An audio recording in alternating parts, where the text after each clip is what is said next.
Assalamualaikum warahmatullahi wabarakatuh.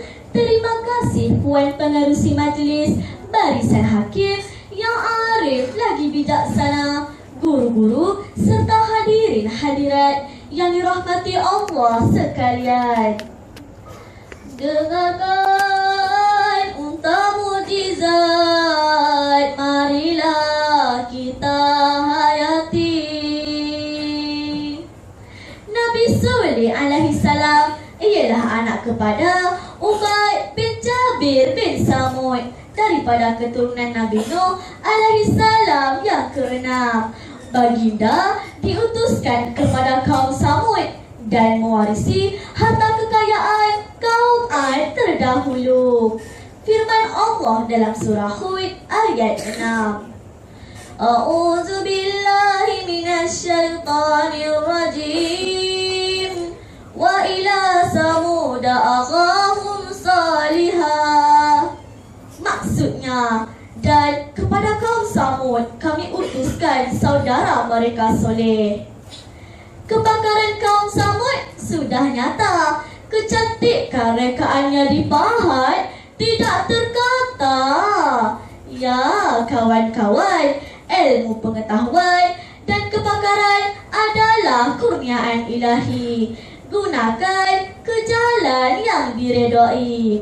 Sebagaimana saudara Nazril Johani, penerima anugerah Tokoh Maulidur Rasul 2015, menggunakan bakat suaranya sebagai penyemarak dakwah melalui seni nasyid.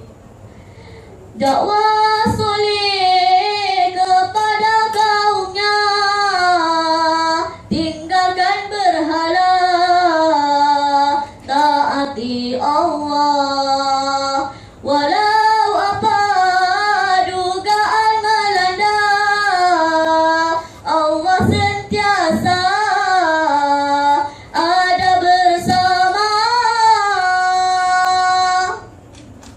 Firman Allah dalam surah Al-A'raf ayat 73.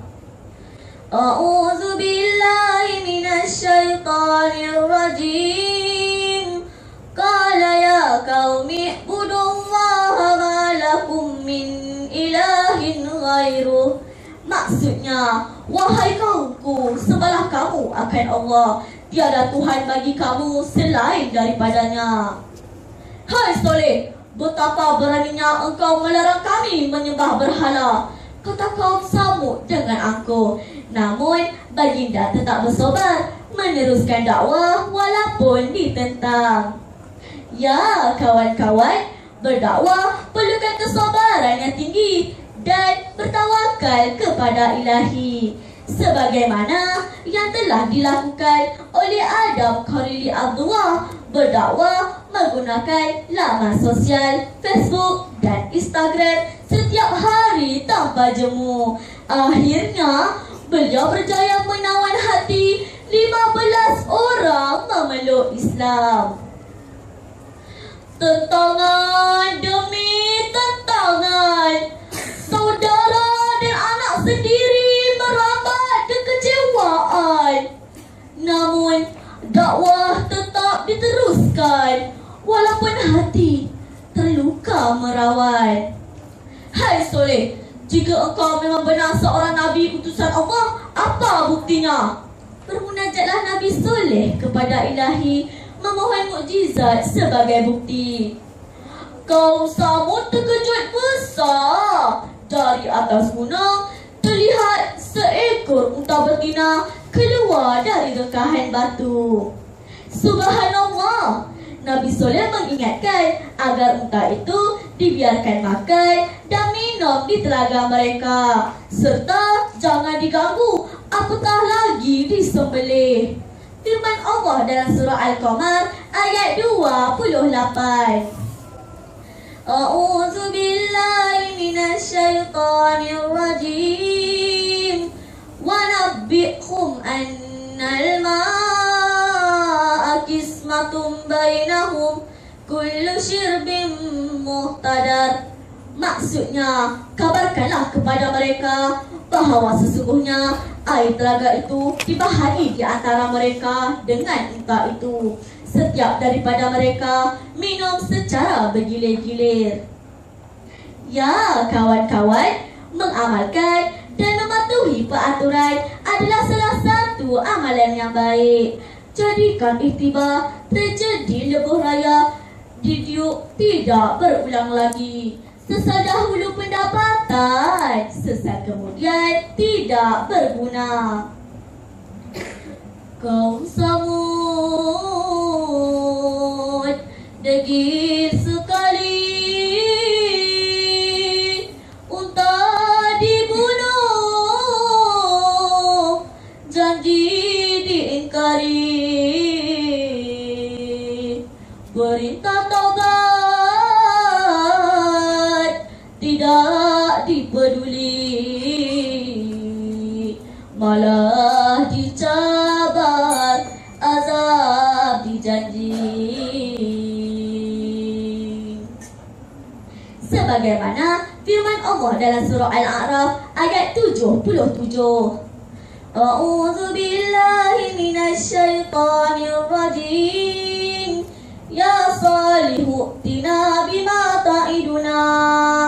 Maksudnya, hai Soleh, datangkanlah azab yang kau telah janjikan kepada kami.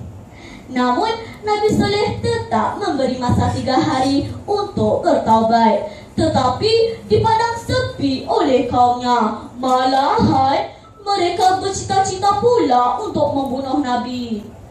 Ya kawan-kawan, janganlah kita mempersendahkan Nabi, apatah lagi ingin membunuhnya.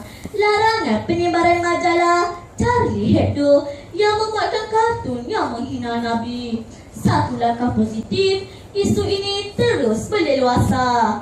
Nabi wajib kita sayangi dan sunnahnya perlu dihayati. Akhirnya azab yang diminta itu tiba-tiba berlaku. Hari pertama, rupa yang cantik berubah warna daripada kuning, merah dan hitam jadinya. Hari keempat, turunlah azab yang pedih sengsara. Batu besar jatuh di kepala, tidak diketahui halanya. Matilah mereka sebagai penderhaka, namun Nabi Soleh selamat sejahtera. Begitulah kawan-kawan kisah unta mukjizat, kisah penuh tragis yang perlu kita teladani dan hayati. Moga jadilah kita orang yang beriman dan sentiasa dikasihi Allah. Sekian, wabillahi taufiq wal hidayah. Wassalamualaikum warahmatullahi wabarakatuh. Dipersilakan peserta tampil ke meja Ketua Hakim untuk mengambil soalan spontan.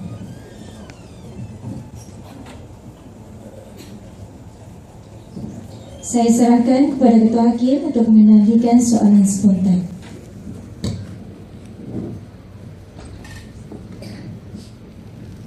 Sudah sedia untuk soalan spontan? Untuk soalan spontan bagi tajuk unta mukjizat. Terdapat banyak nilai murni yang boleh diambil daripada kisah unta mukjizat tadi. Soalannya, cuba adik terangkan satu nilai murni yang boleh diambil daripada kisah ini. Saya ulang, terdapat banyak nilai murni yang boleh diambil daripada kisah unta mukjizat tadi. Soalannya, cuba adik terangkan satu nilai murni yang boleh diambil daripada kisah ini. Masa persediaan bermula. Bismillah.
Assalamualaikum warahmatullahi wabarakatuh. Terima kasih Puan Pengerusi Majlis, Barisan Hakim yang arif lagi bijaksana, guru-guru serta hadirin hadirat yang dirahmati Allah sekalian. Di Indra Kayangan kita bersua. Terima kasih Tuan yang bertanya. Sesi soalan spontan agenda kedua. Soalannya diutarakan, ini jawapannya. Pada pendapat saya, nilai murni yang boleh diperolehi dalam cerita saya ialah kita mestilah bersifat sabar. Sifat sabar ialah sifat mazmumah yang perlu kita amalkan dalam kehidupan seharian. Ini bertepatan dengan kisah unta mukjizat. Nabi Soleh tetap bersabar walaupun dicerca, dihina dan dicabar oleh kaum Samud. Namun Nabi Soleh tetap bersabar meneruskan dakwah tanpa berputus asa. Sebagaimana firman Allah dalam surah Al-Baqarah ayat 153. A'udzu billahi minasyaitonir rajim. Innallaha ma'as sabirin. Maksudnya, sesungguhnya Allah bersama dengan orang-orang yang bersabar. Justru itu, marilah kita mengamalkan sifat sabar yang ada dalam diri kita, kerana sabar itu separuh daripada iman. Berpesan-pesan dengan kebenaran, berpesan-pesan dengan kesabaran. Sekian, wabillahi taufiq wal hidayah. Wassalamualaikum warahmatullahi wabarakatuh. Demikianlah tadi cerita yang telah disampaikan oleh